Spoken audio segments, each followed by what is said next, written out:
Hello everyone, select civils के एक और लेक्चर में आपका वेलकम है। PYQ सीरीज़ हम कर रहे हैं। ये CGL मैथ्स के रिमेनिंग क्वेश्चंस हैं 2012 में जो पूछे गए थे, जो उस टाइम असिस्टेंट नाम के एग्ज़ाम से होता था। एक्चुअली असिस्टेंट का ही रिक्रूटमेंट हुआ था, जो सचिवालय सहायक है। दैट्स वाई अब CGL हो गया है, तो बहुत सारी चीज़ें ऐड हो गई। तो रिमेनिंग क्वेश्चंस हम देखते हैं, और मैक्सिमम 2 पार्ट या 1 पार्ट में एक्चुअली बहुत लंबा हो जाएगा लेक्चर, तो हम 2 पार्ट में इसे कवर कर लेते हैं। देखते हैं किस तरह के क्वेश्चंस थे। अगेन ये टाइम एंड वर्क का एक सिंपल क्वेश्चन हमें दिख रहा है। कह रहा है कि ए कोई आदमी है या महिला है, आप जो मान लें, कंप्लीट करता है किसी काम को 6 दिन में, बी करता है 12 दिन में। तो दोनों साथ मिलकर करेगा तो कितने दिन में करेगा? ये simplest of the simple question है। ए करता है 6 दिन में, तो 1 दिन का काम 1/6 हो जाएगा। उसी तरह बी के 1 दिन का काम 1/12 हो जाएगा। अब ए प्लस बी मिल के करेगा, तो दोनों का 1 दिन का काम हम निकाल लेंगे 1/6/1/12। इसको सॉल्व करिएगा तो 2 और 1 3, यानी 1 दिन का काम हो गया 3/12, यानी ए और बी मिल के 1 दिन का काम इसका 1/4 है। तो टोटल वर्क कितना हो जाएगा? इसको हम फ्लिप कर देते हैं, 4 डेज हमारा आंसर हो जाएगा, 4 डेज। इसको सिंपल क्वेश्चन है, टाइम एंड वर्क। ज़रा भी आप कौन से अगर फेमिलियर हैं तो ये आसानी से 2 मार्क्स आपको देगा इस तरह का क्वेश्चन। फिर भी अगेन आई रिपीट कि इस तरह के सिंपलेस्ट क्वेश्चन के भरोसे आप प्रिपेयर होकर ना जाएं, एडवांस क्वेश्चन ज़रूर कर लें। एडवांस मतलब टाइम एंड वर्क के। मुझे जब टाइम मिलेगा तो मैं अगेन आइडियल क्वेश्चंस आपके लिए मॉडल सेट लेके आऊँगा, प्रोवाइडेड बाय चैनल का रिस्पॉन्स कैसा रहता है। ठीक है, नेक्स्ट क्वेश्चन देखते हैं। कह रहा है if x² 16 and 25 is in constant ratio, तो x क्या होगा? कांस्टेंट रेशियो क्या होता है? अगर मैं कहूँ आपसे A B C constant ratio में है, नाम से कुछ इन्फर हो रहा है, ये होगा कांस्टेंट रेशियो मीन्स A/B का जो मान होगा वही B/C का होगा। अगर D दे दूँ तो फिर वही C/D का होगा। ऐसे करके ये बढ़ता जाएगा। कांस्टेंट रेशियो यानी ये और ये जिस रेशियो में होगा, ये और ये भी उसी रेशियो में होगा। तो इसी में सिंपली हम पुट कर देंगे। कह रहा है कि x² और 16 कांस्टेंट रेशियो में किसके है? 25 के साथ, यानी कि 16:25 हो जाएगा। It implies what? x² = 16 × 16/25। x के लिए हम इवेलुएट करेंगे तो ये 2 में से 1 16 और 25 होता है 5 × 5, तो 2 5 में से 1 5। x = what? 16/5, 16/5। यही मतलब होता है कांस्टेंट रेशियो का। बस आपको यहाँ पर की पॉइंट ये था कि what exactly is constant ratio. तो कांस्टेंट रेशियो का यही मतलब है कि अगर A B C constant ratio में है तो इसका मतलब है A/B = B/C। मैंने सारा क्वेश्चंस नहीं पिक किया है, जो क्वेश्चंस में कुछ कॉन्सेप्ट हैं और फिर इसी तरह के सवाल 2-3 अलग अलग भी हैं एक ही एग्ज़ाम में। तो आगे भी अगर ऐसा क्वेश्चन आएगा तो हम उसको स्किप कर देंगे और अगले कॉन्सेप्चुअल क्वेश्चन की तरफ देखते हैं। ये क्या कह रहा है? एक कार किसी निश्चय यात्रा को 10 घंटे में पूरी कर लेता है। टोटल जर्नी सपोज करिए उसे A से B तक जाना है, तो इट टेक्स 10 आवर्स। और यह आधी दूरी 30 km/h, और बाकी आधी मतलब अगर टोटल इसका x है, x है क्या है वो मैं आपको समझाने के लिए कह रहा हूँ। अगर x टोटल है तो x/2 को वो 30 km/h के स्पीड से तय करता है, और रिमेनिंग x/2 को क्या करता है? 60 km/h के स्पीड से तय करता है। तो आपको टोटल लेंथ निकालना है। ठीक है, तो लेंथ कैसे निकलेगा? अगेन देखिए, क्वेश्चन का डाइवर्सिटी बहुत है। हर डिपार्टमेंट से, हर सेक्शन से क्वेश्चन पूछा गया। टाइम एंड डिस्टेंस है, टाइम एंड वर्क है, मेंसुरेशन है, लेकिन डेप्थ नहीं है। इससे ये आप इन्फर कर सकते हैं, एक अंदाज़ लगा सकते हैं कि इस बार भी डाइवर्सिटी भी रहेगा और क्वेश्चन रिलेटिवली टफ साइड भी रहेंगे। तो आप अच्छे से प्रिपेयर करिए इसको। और ये देखते हैं अब, तो ये हमने डिस्कस कर लिया कि टोटल A से B अगर उसको जाना है तो हाफ डिस्टेंस सपोज करिए ये है A से C मान लीजिए, तो A से C को टाइम डिस्टेंस कवर करने में जो टाइम लगता है यहाँ से यहाँ, और C से B जाने में, तो टोटल उसको 10 आवर लगते हैं। तो हमें पता है स्पीड = डिस्टेंस अपॉन टाइम। हमसे डिस्टेंस पूछ रहा है, तो हम मान लेते हैं डिस्टेंस क्या 2x मान लेते हैं, सिंपल। कोई ट्रिक व्रिक नहीं, बिल्कुल बेसिक समझिए। डिस्टेंस मान लिए 2x, तो AC हाफ हो जाएगा। AC कितना होगा? x होगा टोटल डिस्टेंस। उसी तरह CB कितना होगा? x होगा हाफ डिस्टेंस। अब कह रहा है AC को जाने में लगता है, इसको कितना? AC को जाने में लगता है जितना टाइम और BC को कवर करने में जो टाइम लगता है या CB को टाइम लगता है, दोनों मिला के 10 घंटे लगते हैं। तो पहले हम इसका निकाल लेते हैं, AC को टाइम टेकन टू ट्रैवल क्या AC, कितना टाइम लग रहा है, 30 किलोमीटर पर आवर की स्पीड से लग रहा है। तो टाइम हमें निकालना है ना, टाइम क्या हो जाएगा यहाँ से, टाइम हो जाएगा distance upon speed, distance total 2x है, AC कितना है हमारा x है, तो x अपॉन 30। सिमिलरली T2 क्या हो जाएगा, T2 दूसरा टाइम यानी C से B जाने में, C से B जाने में कितना लग रहा है, तो T2 हमने माना, अगेन डिस्टेंस सेम रहेगा x और इस बार कितना हो जाएगा 60 हो जाएगा। अब कह रहा है T1 और T2 का जो टोटल है ये कितना है 10 घंटे, यही हमने निकाला ना 10 घंटे। 10 घंटे में A से गया C और फिर C से गया B, तो ये 10 जो दिया हुआ है ये टोटल है किसका, T1 और T2 का। इसे आप टोटल कर दें तो T1 T2 की जगह क्या हो जाएगा, x upon 30 plus x upon 60। यहाँ से सॉल्व करिएगा, x इज इक्वल टू 400 है ना, LCM 60 हो जाएगा। अल्टीमेटली इसको सॉल्व करिए तो ये कितना होगा 400। सिंपल क्वेश्चन है ये भी। या अगर आपको बहुत है ट्रिक, मैं बार बार कहता हूँ ट्रिक कुछ होता नहीं है, ट्रिक से देखिए, ट्रिक क्या है, यहाँ बस इसको शॉर्ट कर लेना है, बीच का स्टेप आपको नहीं लिखना है। औसत चाल जो क्या होता है, एवरेज स्पीड, एवरेज स्पीड क्या हो जाएगा, ये होता है 2 into D1 into D2 by D1 plus D2। तो यहाँ से आप वैल्यू पुट कर दीजिए, 2 इंटू D1 कितना है 30 का स्पीड है ना किलोमीटर पर आवर, दूसरा कितना है 60, और 30 और 60 90 हो जाएगा। इसको अल्टीमेटली सॉल्व करेंगे तो ये 30 दूनी 60 और फिर ये 60, 3600 बटा 90। तो एवरेज हमारे पास स्पीड क्या निकल गया यहाँ से 40 kilometre per hour, 40 kilometre per hour speed निकल गया। और ये कह रहा है इसी को 10 घंटे तक लगातार चलता है, तो 10 घंटे तक लगातार चलेगा 40 की स्पीड से, तो क्या हो जाएगा ये 10 चौके 40 दूनी 400 किलोमीटर। तो जैसे भी निकालिए अल्टीमेटली हमारे पास क्या है, उसका डिस्टेंस 400 किलोमीटर। तो ये भी एक आसान सवाल था, टाइम एंड डिस्टेंस का बिल्कुल सिंपल क्वेश्चन। ठीक है, आगे बढ़ते हैं।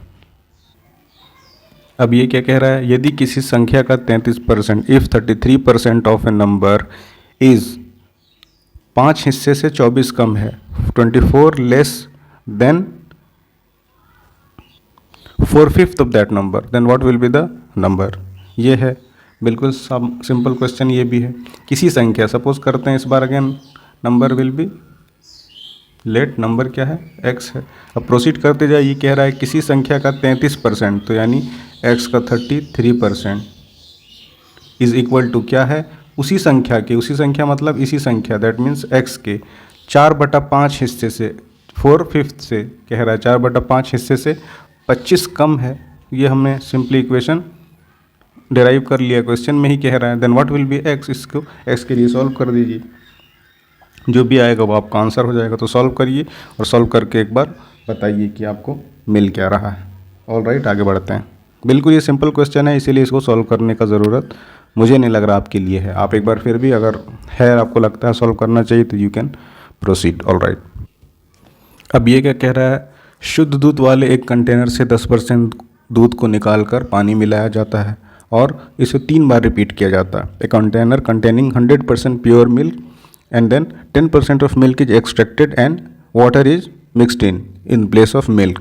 तीसरी बार यानी, and this is done कितनी बार, repeatedly 3 times, मतलब प्योर मिल्क था इधर और इधर ऐसे डिवाइड कर लीजिए वाटर था। तो दूध पहले 100 था इनिशियली बिल्कुल, और वाटर क्या था 0 था। अब स्टेप 1 में क्या किया, 10% इससे निकाल दिया मिल्क और यहाँ पे वाटर मिला दिया।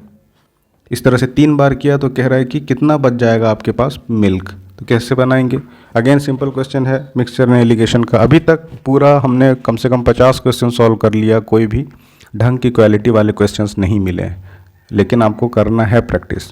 तो ये पहले देखिए, ये कंडीशन था शुरू में। अब इसने क्या किया, फर्स्ट स्टेप 3 बार किया है ना, तो 3 बार देख लेते हैं। तो पहली बार में क्या कर रहा है, 10% निकाल दिया वो प्योर मिल्क, तो 100% था, इधर 0 था, 100 लीटर ही मान लेते हैं, परसेंटेज 100 में ही निकलेगा ना, तो आपको आसानी होगा, कुछ और इवेल्यूएट करने की ज़रूरत नहीं होगी। तो 100 लीटर था इधर, वाटर 0 था। पहले में क्या किया, 10% दूध को निकाल लिया तो 100 का 10% कितना हो जाएगा? 10, यानी कि अब 100 की जगह कितना हो गया? 90। पहले स्टेप में ही 10 लीटर गायब कर दिया दूध, और वाटर अब कितना हो गया? 10 लीटर। दूसरे स्टेप में क्या करेगा? फिर इसका 10%, यानी 90 का 10% कितना हो जाएगा? 9 यानी इस बार 9 लीटर निकाल लिया तो कितना बच गया? 81 लीटर। और अल्टीमेटली रख रहा है टोटल को कितना? 100 लीटर ही, तो इस बार 81 लीटर होगा तो 9 इधर चला जाएगा, 10 और 9 19 लीटर हो जाएगा पानी। पानी पूछा नहीं है कितना होगा, है ना। उसके बाद तीसरी बार क्या होगा? 81 का फिर 10%, यानी 8.1 लीटर माइनस कर देगा तो कितना हो जाएगा? 81 माइनस 8.1, इसको माइनस करिए तो इधर हो गया 9 और फिर इधर 72, 72.9 लीटर। और ये 19 में जुड़ जाएगा कितना? 8.1 लीटर। तो ये आपसे पूछ नहीं रहा है कि कितना वाटर हो जाएगा, सिंपली क्वेश्चन पूछ रहा है कि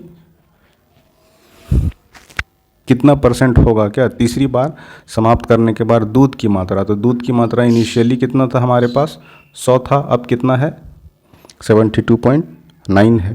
तो दूध की मात्रा कितनी प्रतिशत होगी? तो आंसर विल बी 72.9। अगर आपसे ये पूछ दे कि कितना निकाला गया है तो हाउ मच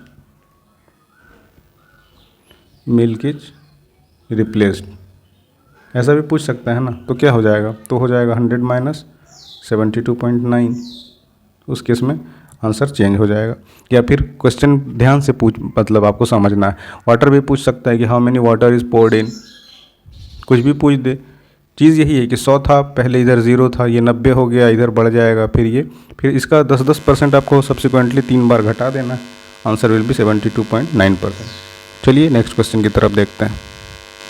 ये सब बिल्कुल आपको गिफ्ट जैसा है क्या? जब किसी जो आपसे कह रहा है करते जाइए। जब किसी संख्या x सपोज कर लेते हैं में से 50 घटाया जाता है तो हम 50 घटा देते हैं, तो यह संख्या 60% कम हो जाता है।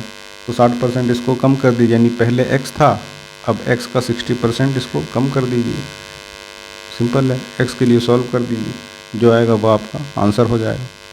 उस संख्या का, अच्छा वो x निकल जाएगा इस इक्वेशन से। अब पूछ रहा है इस संख्या का 4/5 हिस्सा, तो जो भी x निकलेगा उसका 4/5 हिस्सा निकाल के बता दीजिए SSC वालों को कि सर ये रहा आपका वैल्यू, मेरा नंबर हमको करेक्ट दे दीजिए जो भी बनता है। तो इतना सिंपल क्वेश्चन था ये, ठीक है। बढ़ते हैं आगे। ऑल राइट, ये कह रहा है 2 साल पहले किसी शहर की जनसंख्या 35,600 थी। The population of A city 2 years back was 35,600। महानगरों की ओर से प्रवास के कारण इसमें, अच्छा महानगरों की ओर प्रवास यानी माइग्रेशन टुवर्ड्स मेट्रोपॉलिटन सिटी। हर कोई जाता है ना, माइग्रेशन करता है, उर्दू में क्या कहते हैं? हिजरत। तो माइग्रेट करते हैं लोग, तो माइग्रेट कर गए किधर? महानगर, मेट्रो की तरफ। मेट्रोपॉलिटन या कॉस्मोपॉलिटन, क्या फ़र्क होता है दोनों में बताइए एक बार कमेंट में। चलिए नंदलेस वो हमारा कंसर्न नहीं है, बहक जा रहे हैं बात करने में, है ना। तो ये कह रहा है कि चले गए लोग किधर? महानगरों की तरफ, मेट्रोपॉलिटन सिटीज़। तो इससे प्रति वर्ष 5% की कमी आ जा रही है। तो अभी जनसंख्या क्या होगा?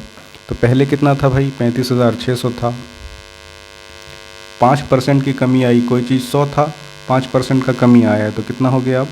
95। तो कैसे हमें पता चला? 100 माइनस 5, यानी इसको और सिंप्लीफाई कर दें तो 100 माइनस 100 का 5%, तभी होगा ना, 5 आएगा। और फिर 5 को माइनस करेंगे तो एंड रिज़ल्ट हमें पता चला कि 95 है। तो 95 रह गया, 5% कमी हुआ। तो उसी तरह पॉपुलेशन इतना था, 95 रह गया, यानी इसका 95% पहले साल में, फर्स्ट ईयर में।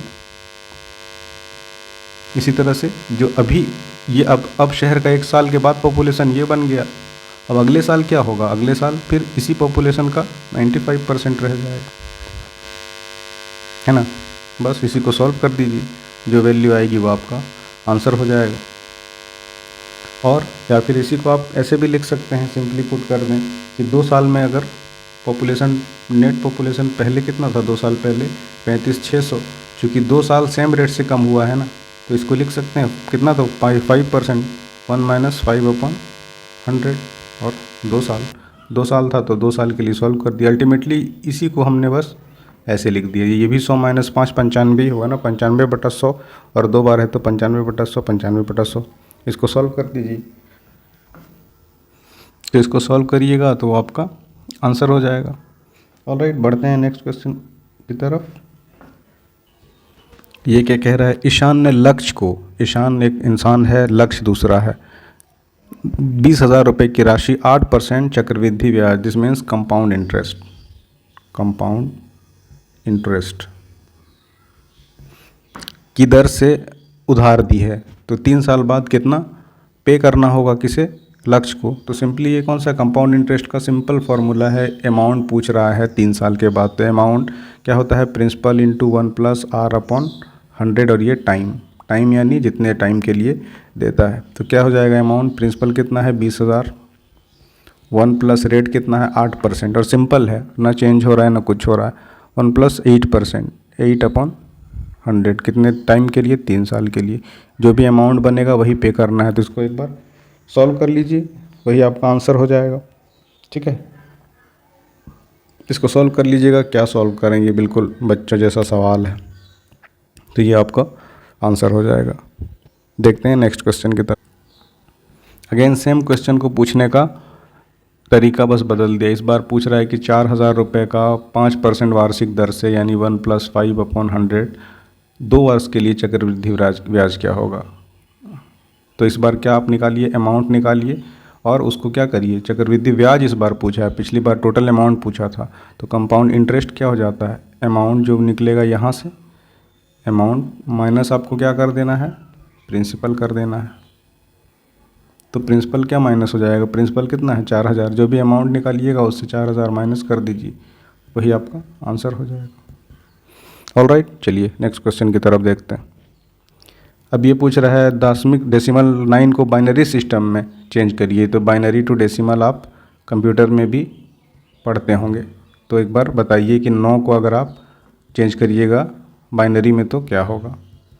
ठीक है, कैसे करेंगे 9 को, 9 क्या होता है, 2 का क्यूब, 2 दूनी 4 दूनी 8 प्लस 1 ऐसे करते हैं ना।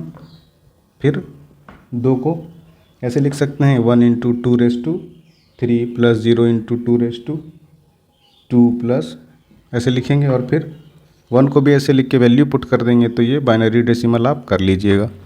आगे बढ़ते हैं नेक्स्ट क्वेश्चन की तरफ। अब ये उसका रिवर्स है, इस बार आपको बाइनरी दे दिया है, उसका डेसिमल बताना है। तो ये पहले चल रहा था ऐसा, इस कन्फ्यूज़न में, इस गफलत में आपको नहीं रहना, अच्छे अच्छे क्वेश्चंस भी करना है। ये एक बार ज़रूरी है बिल्कुल स्टैंडर्ड को समझने, ये आपको एक तरह से कंफर्ट भी कराएगा कि ज़्यादा पैनिक होने की ज़रूरत नहीं है, लेकिन दूसरी तरफ रिलैक्स भी नहीं हो जाना है कि हमें सब आता है क्वांट में। ये बिल्कुल अब LDC या ग्रुप D का भी जो होता है ना, मुझे लगता है एग्ज़ाम, उसमें भी इतना सिंपल क्वेश्चन अब नहीं पूछते। नेक्स्ट देखते हैं, या फिर रहने देते हैं। ऑलरेडी 20 मिनट का हो गया है लेक्चर और एवरेज वॉच टाइम जो होता है वो 2 मिनट भी नहीं जा रहा है लोगों का। तो एक तरफा बस एफर्ट डाल के मेरे तरफ से कोई ख़ास फ़ायदा होगा नहीं। तो पहले इसको देखिए और सॉल्व करिए। और जो रिमेनिंग क्वेश्चंस हैं, कुछ अच्छे क्वेश्चन भी हैं, आगे मेंसुरेशन से कुछ सवाल हैं और बेसिक आपका नंबर सिस्टम से भी है। तो जो भी रिमेनिंग क्वेश्चंस है, और अगले लेक्चर में ये ऑलमोस्ट ख़त्म हो जाएगा 2012 मेंस का क्वेश्चन। फिर रिमेनिंग एग्जाम में जो क्वेश्चंस हैं हम उसकी तरफ आगे बढ़ेंगे। ठीक है, मिलते हैं आपसे अगले वीडियो में। Thanks for watching.